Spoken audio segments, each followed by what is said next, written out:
Hi, I'm Dan, and this is my story about how an epic dad fail saved my life.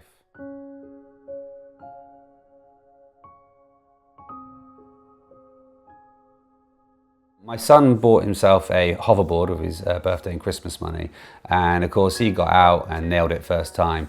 And then I thought, well, I need to step up and show him how dad does it. So I had a go, got on the hoverboard, and within 2 seconds I was flat out on my back, being laughed at by my sons. But I was lying there in pain because I actually had really hurt my back and neck doing it. And to the point where after a week or so that pain was still there, and my wife persuaded me to look into some physiotherapy perhaps to help. So we found this self-referral online survey and started to fill out all the questions about the accident, about what happened and where the pain was. But then it started asking a few more questions to try and rule out other things, and it started to ask me about my kind of bowel movements. So as I'm doing it with my wife, kind of reading it out, she started to get a bit concerned because I don't think she'd quite realised that things had been bad for a long time, and I hadn't quite realised that. Basically a few red flags kind of were raised from that survey, and I was told to go and visit a GP based on the back of those survey results that weren't quite what we expected.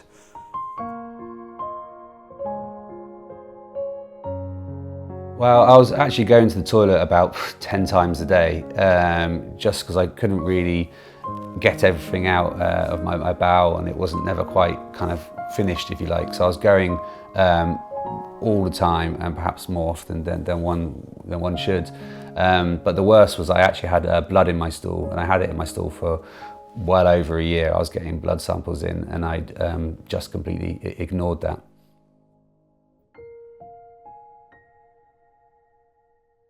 Being a bloke, I just ignored it. I kind of thought it'll go away and just completely disregarded it. Eventually though, I thought, well, the blood kind of did worry me a little bit. So I went to Dr. Google and consulted him, and the kind of results came back saying it's probably just stress. I'm like, stress, that makes sense. I've just come out of lockdown, I've just got married, started up my own business. You know, stress makes absolutely perfect sense. So kind of took that piece of advice on and just continued to blissfully be underwear. Yeah, the red flags kind of, that automated then my GP getting in touch. So on the Feb 10th, 2023, I went in to visit the doctor, and we talked about the issues more. And basically it was to try and kind of rule out different possibilities. So I had blood tests, and then I was sent home with various different pots for stool and urine samples. So I took them home and had the delight of completing them and sent them all back in for testing. And I remember at the time I was actually with some friends, and I was joking about how I'd had to send in poo samples and having a bit of a laugh about it. And it's only now in hindsight where actually that conversation that we were having and laughing about it, I actually had cancer in that moment. I was just unaware at that point. So it was in March the 10th, early March, when I got a call from the doctor. And that was to say the first test result of one of my samples had come back, and that had shown a positive sign for bowel cancer. Now, it could still be a false negative, he said. They're still waiting on the other test results. It could be IBS or Crohn's or something else. So we were still waiting for that result, but I should at least now get booked in for a colonoscopy. So at this stage, I was kind of, a bit of a shock that there was something, but I don't know, I still felt like, oh, it won't be cancer, it must be a false positive, it's got to be something else. I just had this gut feeling that it was all okay and there was nothing to worry about, so I didn't get too upset at this point. But then after the colonoscopy, that gut feeling turned into be something else in my gut, and a little bit more serious than that. So I went for the colonoscopy and had the sedation and went under kind of thing for that. A bit nervous, but it was okay. And then as I was kind of waking up from sedation, I was called into the office, and there was a Macmillan clinical nurse specialist, which is obviously a little bit worrying to sort of see that when you kind of come through. And was told there was a large blockage in my bowel, and actually to the point they weren't even able to complete the colonoscopy because they couldn't get that far around. So that was the point where suddenly it's like, oh, okay, there is something there. It's more than kind of what we thought it could be, and it's something I need to pay attention to. They weren't able to actually say that it was cancer at that point because they still had to send off and wait for the other tests, so we weren't told. But with the surroundings, it felt pretty clear that that is what we were facing with, and I really hadn't been expecting that at all. So March the 30th, C-Day, that's when I went in to meet various consultants, and that's where they diagnosed it as cancer. The good news was it hadn't spread, so it wasn't at stage 4, and that was the kind of the main news. But the tumour itself was, they said, T3 to 4, so it was very large, but hadn't breached kind of the walls yet, but it was kind of a very large concern. They then at that point also told me that I would need a inostomy stoma bag. Because the blockage was so big, I should actually have that done sooner rather than later, so they can then do various other treatments, knowing that's not going to cause any more issues. So I went in and I hadn't actually knew about stoma bags or anything. By this point I'd boycotted Dr. Google and I'd stayed off the Google, and so I didn't really know about this. I was a bit unprepared, and this bag kind of really shocked me. But at the same time, I was getting all these messages and calls from friends and family saying congratulations, and that kind of completely threw me at the time, because yes, it was great news that it hadn't spread, and that was the kind of the good news, but at the same time I've just been diagnosed with cancer and found out about this bag, and I think just emotionally I was a bit all over the place and couldn't quite manage those different emotions that were going on. It was really confusing, but yeah, this bag was the thing that was freaking me out a little bit. So the idea of having to have that for the best part of a year to 18 months was quite scary.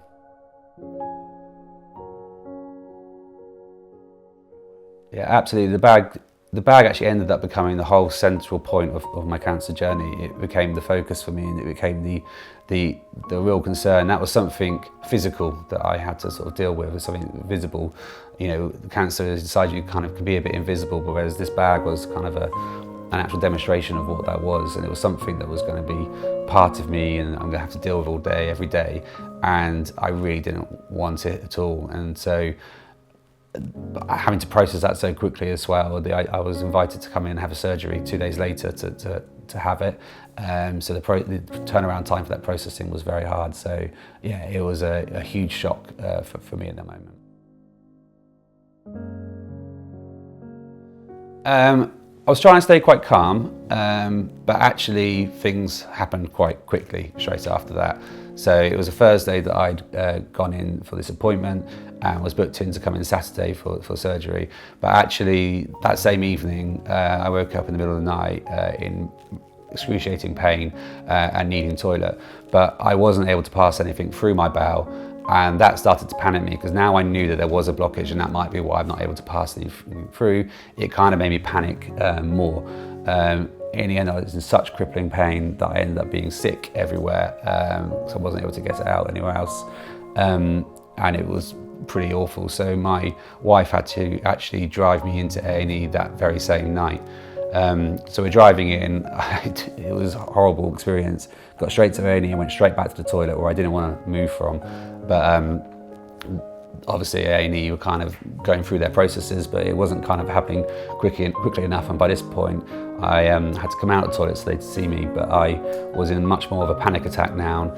I started to get a fever, I was red all over, I got incredibly itchy, my legs just went really itchy, and I was scratching them so much that they were bleeding, and I was deteriorating quite quickly. I'm not 100% sure what it was that kicked it off, but probably the fear and the panic of it all as well. So eventually we went through the A&E and I was given a bed and given some medication to help me recover. I was so dehydrated. My catheter bag they put in was such a horrible colour that they were quite impressed, to be honest, the colour it was. But yeah, I wasn't in a good state at all. But like I said, the medication kind of helped me relax and calm, to the point where perhaps I relaxed a little bit too much. And when the bowel movement started to kick in, I had no choice but just to relieve myself there and there in the bed, which was quite embarrassing. And then the nurse had to come and change me because I still wasn't really fit at that point. And it happened quite frequently at that point. It was happening all the time, to the point where I had friends coming around to visit, and I had to politely ask if they would leave the room because I was lying there in my own feces at that point. So yeah, dignity well and truly lost from a very early stage. So yeah, it was a lot of kind of drama to kick off proceedings. Yeah, so credit to the NHS, they got me through really quickly, kind of, like I said, from those first tests through to being in surgery to have the sober bag fitted was only a matter of weeks. So it all happened very quickly, which was brilliant, but also it made that kind of mental processing time a lot less to cope with it. So yeah, I had the surgery on April the 1st, yeah, April Fool's Day, and I went in for the kind of operation and woke up and I had this bag. It felt quite strange, but I was probably still in shock at this moment. And actually, kind of as this was all happening, I'd been hearing a lot about Bowel Cancer UK, and it was one of their fundraising events was starting that day. They're kind of active for April. And because I work in charity and I've done a lot of fundraising events, I kind of thought I've got to step up and take part in this. So I signed up all the family, and we all signed up to take part, and was doing walking up and down the wards even on the day one after surgery to get our steps in. And it actually became a really good way of me being able to share the news with friends and family, as in I was able to tell people quite openly about what I was going through, but also then raise awareness and raise money at the same time. And it gave friends, family a kind of way that they could support me and help by making a donation. It kind of gave them a way to feel involved without, sometimes how that's difficult to do. So it was great that I was able to sort of spread awareness and use that time to do it. But it just meant that I decided to be very practical about doing things, very positive. That was what was going to help me get through this. I was trying to be really open and share it, so I was quite open on my social media accounts and kind of friendship groups about what I was going through. And I really was staying positive at this point and being quite strong about it all. The chemotherapy started towards the end of April, and because of my age, I was quite young, they were able to give me a strong doses of the drugs. Actually at 38, I was quite young to have this, and a lot of the doctors were referring to me as their baby, which was quite interesting. But yeah, they gave me a kind of strong dosage, but I was able to keep my hair, so the type of treatment I was on, so that was some good news. But the weirdest side effect was that it made everything very cold to touch. So even touching something that was lukewarm would feel like ice to me. So I often had to wear gloves and had to wear a scarf everywhere. And that was a really weird sensation, even to the point where the hospital doors were metal. So getting straight up after my IV, I went and opened the door and hurt my hand because it was so cold. So that was a really weird sensation. But otherwise it was just tiredness, really. It was quite severe tiredness that I was feeling. But I could cope with that, I could manage tiredness. I just had to plan my activities a little bit. So I had a rest week every 3 weeks, and it was trying to plan events around when I might be at my best. But I wasn't going to let cancer beat me. I wasn't going to let it stop what I had planned that year and the things that I wanted to do. So I was still able to go to my brother's wedding on chemotherapy. I was still able to go to Glastonbury on chemotherapy. I even took part in my softball league that I play every year, and I actually had my best season playing. So I was determined not to let cancer stop my life. Yeah, I didn't want cancer to define me. I kind of saw being social was kind of really important. I wanted to still have that life outside of cancer. So yeah, I filled my calendar with events and seeing people, and having my friends and family kind of around me was really important to me. I stayed positive. I think that was my key, is keep being positive throughout everything.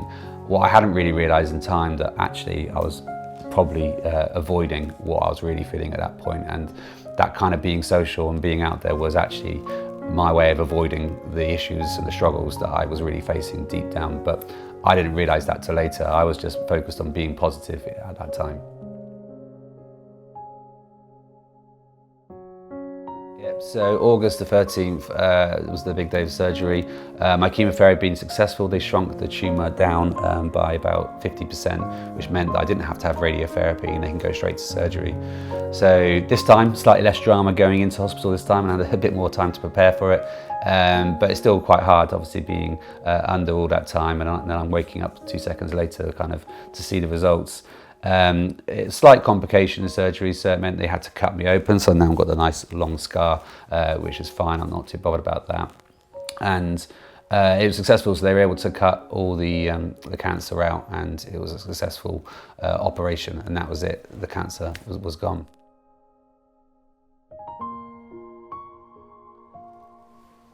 No, it didn't really sink in at that point. I think, again, everyone was congratulating me, but I was obviously happy, but that bag was still there at that point. That was the bag that kind of I'd put all my visualization of the cancer into. That was the physical representation of it. So the fact that I still had that bag in my head meant I still had cancer, even though I was free. And actually it started to get really traumatic. I started to really not cope well with it. Every day of changing it, it'd be like reliving that trauma again. And if I didn't change it, then it would get worse and start to hurt more, so I had to change it. And it was that kind of repetitive cycle of reliving it day in, day out that kind of really got to me. And at this point, I still wasn't sure whether I was gonna have to keep the bag forever, permanently, or whether I'd be able to remove it at some point. And that killed me. I couldn't cope with the idea of having it forever. The idea of having that bag for the rest of my life wasn't an option for me. I couldn't deal with that. And I did get very depressed around this time. It was when the cancer was taken out. I think all that positivity that I'd had to get me to that point now had gone, and now was the dark period. This is where I was facing the darker time.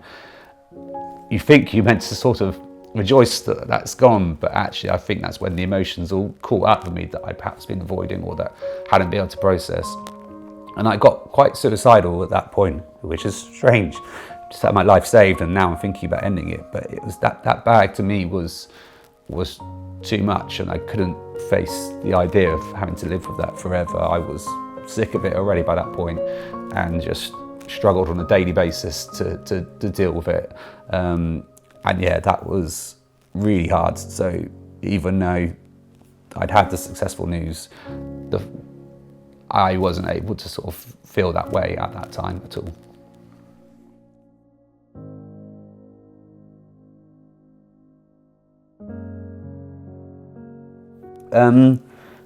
I obviously needed help, and I joined Bowel Cancer UK's stoma support group, and that was really helpful. I mean, I cried a lot on it, but it was just great to be able to sort of share my experiences and see other people nodding and agreeing and sharing those same experiences as me. Because as much as my friends and family being able to support me, they didn't understand kind of what I was going through, and perhaps I hadn't shared it all. So just seeing other people nod and agree and kind of share those same struggles and offer advice to each other became really helpful to me. I also signed up for some therapy sessions as well, and they were honestly life-saving. They were hard. I didn't want to have to do them. I didn't want to have to talk about it all, but they helped me face that trauma that I was kind of struggling with. They helped me realise that no wonder I'm struggling with this all. It's been a horrible, traumatic thing I've had to go through. No wonder it's difficult on me. And I kind of learnt to forgive myself a bit for feeling bad and for struggling. And that no wonder I'm struggling kind of became a little bit of a mantra to me to get me out of stuff, that it was, you know, I'm allowed to struggle with this. And that did help me get through things. And I started various other techniques to sort of, to deal with what I was going through. And by the end of those sessions, it was brilliant, the transformation. I still wasn't, you know, 100%, I was still worried about this bag, but I was able to manage it a lot better. I do things like putting the Rocky theme tune music on when changing it, and that just pumped me up to do it. It was little things like that I was finding to get through day by day that really helped me and definitely turned a corner.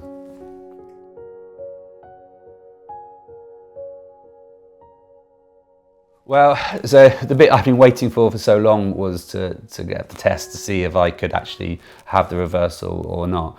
So I had to wait a while for the surgery to heal, and I had to have one more round of chemotherapy just to kind of make sure everything is gone. So when those tests finally came around, this is the thing I've been waiting for well over a year by this point. And I had the first test, which was a scan to see if it's all healed, and that came back fine, saying yes, it's all healed, which was brilliant. And then I had another colonoscopy to check see how it was there, and that came back saying that it wasn't quite right. It was a bit too narrow, that the reversal wouldn't be likely to happen. And obviously the two conflicting things, that kind of was confusing, and it was the news that I didn't want to hear at all. So I'd actually had a surgery booked in at that point, and we had to cancel that. But I spoke to my surgeon, and he wanted to do the colonoscopy again and have a look at himself, which was encouraging, that it might be an option, or it might at least reveal what the other options might be. So we went back around for that, and he had a look himself, and he decided that actually no, that it was fine, that I could go ahead with it. So that was the best moment so far of the whole journey, that relief that I was able to go have this reversal. So we had that booked in. So on the 16th of July 2024, I finally went in for the operation to remove my bag. I was quite nervous going in because I wasn't sure, 100% sure, if I was going to wake up with or without a bag, and that has been the thing that I've been waiting for this entire time. So I woke up and the bag was gone, and that was the happiest moment. I think the whole time I was over the moon. It was gone. It was the relief, the weight that got lifted from me was incredible in that moment. Initially it started well. I was told quite quickly that I'd be able to leave the hospital soon. I thought I'd be in for a lot longer. I just needed to have that first poo by myself. So we were just waiting for that, and I even had a sweepstake with my friends about when that first poo might come, and everyone was checking in to say, have I done it yet, which made it quite funny, but also great that we were being open and being able to talk about our bowel movements on the WhatsApp group was really good. But actually I found that the medication, the drugs that I was on at the time were making me constipated, so I wasn't able to actually pass anything for the bowel, so I was getting too constipated. So we had to then come off the drugs, the pain relief, to be able to go. And that pain was crippling. It's the worst pain I think I've ever been in. I would absolutely struggle to breathe, and it would kind of completely knock me out as it came in these waves. But I kind of had to ride through it. And eventually I was able to poo, and the best one of my life. It was brilliant. I updated everyone was cheering, and that felt great. I cried, but I celebrated, and that was kind of, I was sort of skipping down the corridor. It was a fantastic feeling, and I was able to go home. So I went home, and I vowed to myself, I'm never going to come back to this hospital again. I want to stay out. But unfortunately, I was back again in that same hospital the next day, because at home I had my people coming to visit me, the healthcare's coming to visit me, but the pain was just so bad at this point. It was still so much, and I wasn't really able to go that often still. So obviously being at home, you kind of start to panic and not sure what's going wrong. So we went back into the hospital to get checked. I thought I was going to have to stay the night again. They had all my gown out ready for me. And we went and had another scan, but they said it was okay. And I think it was just the constipation and the effects of that were kind of causing it. So they gave me some more kind of medication to help with that. And I was sent back home. And then it did, it did slowly, day by day, start to get better as I was able to recover from it all. And now I'm feeling great. I just celebrated my 40th birthday, and I kind of had that milestone in as something that I wanted to be cancer-free for. So I used that day to bring all my friends and family close together, and kind of thank them for their support, and celebrated not only my birthday, but also being cancer-free and beating cancer. I was able to tell my children. I'd kept the C word from them the whole time, because I didn't want to scare them with that. They obviously knew about the bag, but that was it. So I'd been able to tell them what I'd actually been through, and they're so proud of me, which is really good. They tell strangers in the street that their dad beat cancer. They tell everybody that they're really, really proud, which has kind of made my day. So yeah, so now still a lot of realization of what I've been through. Every time like a milestone kind of comes up again, or I kind of, a year on since something, or even watching TV, sometimes I get a bit emotional and I get a bit sad. I can't quite believe that I've been through that and that I've beaten cancer. I still am struggling to process all of that, but each day I'm definitely getting better, and I'm just so relieved I can get back on with things properly and not have to worry about it anymore, and that I beat cancer.